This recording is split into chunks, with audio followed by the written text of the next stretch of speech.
Nyakubahwa Perezida, mu minsi ishize twabonye intumwa z'i Burundi mu gisirikare n'iza leta zitabira ibikorwa byabereye n'aha ngaha. Ejo bundi tubona impunzi z'abarundi zitaka ubushake zisubira i Burundi. Abantu bakavuga ati se haba hari umubano muri iyi minsi cyangwa se ibiganiro byabyihariye kugira imipaka yongere ifungurwe ku butaka? Murakoze. Nta gufungura imipaka iracyameze nk'uko yari imeze, ntacyo. Ariko twebwe na mbere hose no gufunga kw'iyo mipaka nta uruhare u Rwanda rubifitemo ato. Abarundi nibo bahisemo gufunga imipaka, ndetse turababwira ngo aho bazashakira gufungura, twebwe ntabwo twigeze dufunga. Ndetse n'ubu hari abava i Burundi bakaza hano, hari abantu bava hano bakajya i Burundi, hari abagenda na Rwanda sinzi niba ikijyayo, bagenda so. Ariko hagati aho muri uko gushakisha twabana dute birenze ibi birushijeho kuba byaba byiza, abantu baravugana twe nta na rimwe tugize dushaka guturana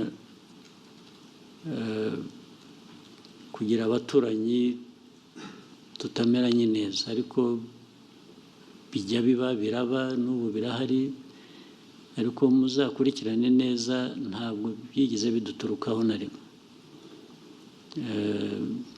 Niyo mpamvu ndetse kugenda no kugaruka rimwe na rimwe twe nta abantu iyo bashakiye baraza, bashakiye baragenda. Nabo abaye impunzi niba duha za UNHCR cyangwa abandi bakorana n'impunzi bakaza bakavugana nabo, niba hari abumva bamaze kurambirwa ubuhunzi bashaka gusubira iwabo, twe tubaha UNHCR ikabatwara. Ntabwo twagumisha hano ashaka gutaha, n'ubundi yaje hano atari uko tubazanye, ahubwo ni uko bahuye n'ibibazo iwabo bagashaka kugira ngo baze babe hano. Nta kintu gishya rero kindi. All right. Thank you, Mr. President. Thank you very much. Murakoze nyakubahwa Perezida wa Repubulika.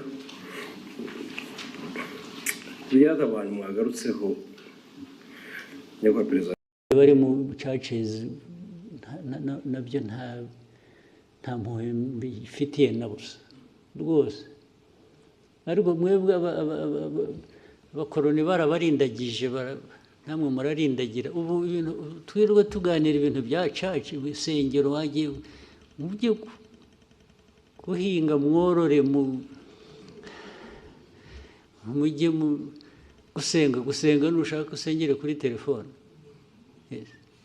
Ibyo churches aho byaturutse ntuhazi, churches ziri ahantu hose ziri, ahubwo ndetse buriya nuko dushaka gushyira ibintu mu kuri, ntidashaka guhutaza abantu, tugira kwigisha naho hafunzwe nke. Ikibazo kirimo nyakubahwa Perezida wa Repubulika, kubera hari uturere tumwe zifunguye, abaturage baturuka mu turere ho zifunze bajya gutera umubyigano. Naho tuzazifunge ahubwo. Yes, aho ziri ubwo tuzazifunga bajye basengera mu rugo rwose. Iri senga abanyafurika mwara Repubulika ibirebana n'isengero. Abanyesengero basabwe kugira ibyo bavugurura, barabivugurura bashyiramo amafaranga, nabyo bigiye gusaza zitarataha. Iyo bibagewe nta nsengero nafungura nimwe. N'ibyo dukora tubikora nyine byose kugira ngo abantu nayo insengero muri development, muri ibi byose twavugaga intambara ziri ku isi na survival y'igihugu, insengero zifitemo uruhare iki? Nazo ziratanga akazi se? They are just cheating. Abenshi they are just cheating. Ariko mubahehe mwebwe? Ngewe ibyo mbona ko ari abantu huzuyemo ububande gusa, kurwana n'ababande. Abantu basabye akazi bari 1,100,000 birenga, akazi gahabwa abantu 3,000 gusa. Mu mpamvu zimwe zibitera inzego za leta zimwe zishyira ku isoko imirimo zigakoresha ibizami abantu bagatsindira akazi ntibabashyire mu myanya. inzego za leta hakwiye kubamo n'abakeya kurusha abo ngabo, hakwiye kubamo bakeya kurusha 3,000. Leta bose barajyamo bashaka iki? Abanyirinsengero basabwe kugira ibyo bavugurura, barabivugurura bashyiramo amafaranga, nabyo bigiye gusaza zitarataha. Iyo bibagewe kuri uyu mwanya mumpaye, sinzi niba mwarabonye raporo yasohotse ivuga ko mu mwaka umwe 2024-2025 abantu basabye akazi bari 1,100,000 birenga, akazi gahabwa abantu 3,000 gusa, 3,000 kuri 1,100,000. bitatu bigomba kuba ariko byaragiye mu kampani imwe cyangwa ebyiri. Ntabwo nibera ko birakireke. Noneho mu mpamvu zimwe zibitera, inzego za leta zimwe zishyira ku isoko imirimo zigakoresha ibizami abantu bagatsindira akazi ntibabashyire mu myanya. Hanyuma abavuga ni mu nzego za leta. Yego, mu nzego za leta. Inzego za leta hakwiye kubamo n'abakeya kurusha abo ngabo, hakwiye kubamo bakeya kurusha 3,000. Leta bose barajyamo bashaka iki? 1,000,000 urayishyira muri leta igihe ikora iki? Nyakubahwa Perezida wa Repubulika, ikibazo ntabwo ari uwo mubare w'abakora muri leta, ahubwo abo bavunika bakora ibizamini ntabwo bose babikoze n'abiyandikisha basaba akazi. Ababikoze ntekereza ko bagera muri 500. No kugira ngo baringanize. Ariko harimo imvune, hari abakoresha ibizamini wenda nko mu karere kamwe ka Nyagatare, ugasanga ikizamini kiri kubera i Musanze. Hari n'umudepite ejo bundi wavuze ati kugira ngo duce intege abo basaba akazi bakina, hajyeho amafaranga ku bashaka akazi. Ibyo ni mismanagement, ni imikorere itariyo. Ibyo nyine babishyira ku murongo, ibyo bishobora gukosorwa, ntabwo ari ikibazo kinini cyane. Hanyuma ikindi nyakubahwa Perezida, niba munyina ikindi kibazo kimwe kirebana n'inyambo, ejo bundi mwagabiye Emile wa Katari inyambo, Albert Rudatsimburwa twaza tuganira avuga ati birakwiye ko inyambo zishyirwa mu murage w'igihugu ku buryo buri official. Ibyo bintu mwigeze mubitekerezaho, bizakorwa ryari? Muzabitekerezeho mwebwe. Muzabitekerezaho mubikore. Njye mfite inyambo ndazitunze, ndishimye. Uko muzazigenza migirire gute, ibyo birabareba. Njye nzatunga, ngabe, nishime, ko ari amateka yacu se. Mwe mukora akazi ko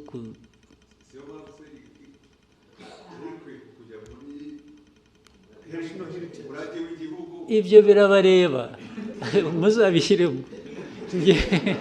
Njyewe Bloomberg. Thank you, Mr. President. Ondiro Ganga with Bloomberg News. I just have a couple of things I'd like to hear from you. If we look at gold prices, they've hit an all-time high in the market. In the context of Rwanda, IMF projects that by the end of the year, gold is going to account for half of your export revenue, about $2 billion by the end of this year. But in the same breath, we have seen sanctions, particularly from the EU, on the country's main smelter, Kasabo, and some of its executives. So in lieu of the sanctions, what is Rwanda currently doing with its gold? And maybe if you can broaden out that conversation for me, what is the importance of gold in Rwanda's economy? And do you have specific plans to develop the gold industry? Thank you very much. Do you want to advise those who are applying sanctions? I'm saying, do you want people to add more sanctions to stop that, or what? No, I want to know if you're not selling it to the EU, because Rwanda also has a really big deal, about $900 million mineral deal with the EU. Yeah. So if they're off the table, if that is frozen, what is currently happening? There's nothing frozen. There's nothing frozen. You know what they sanctioned? They are individuals who led that refinery. But the refiner operates, right? So that I don't misquote you, Rwanda is still selling its gold to the EU? It's selling gold to the market. whether EU, the Gulf region, or United States. I don't know whether I understand, I'm getting your question properly. But there is definitely gold.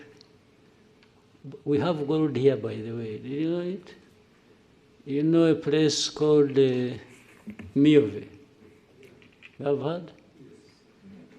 During the war of 92-3,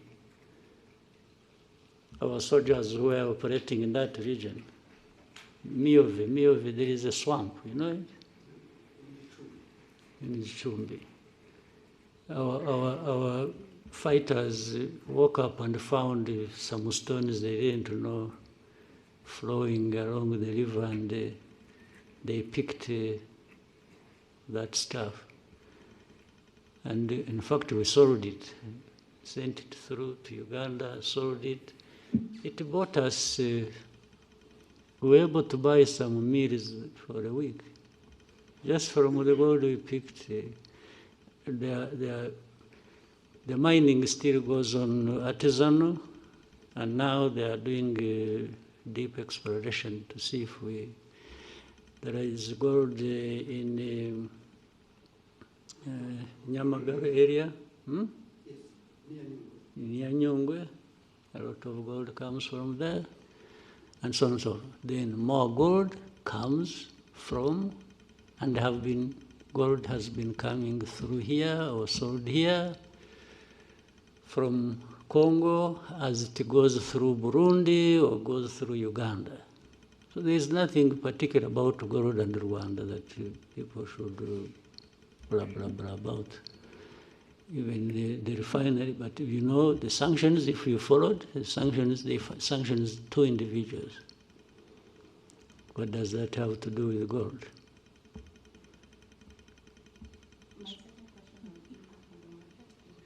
Impact of Rwanda on the market, or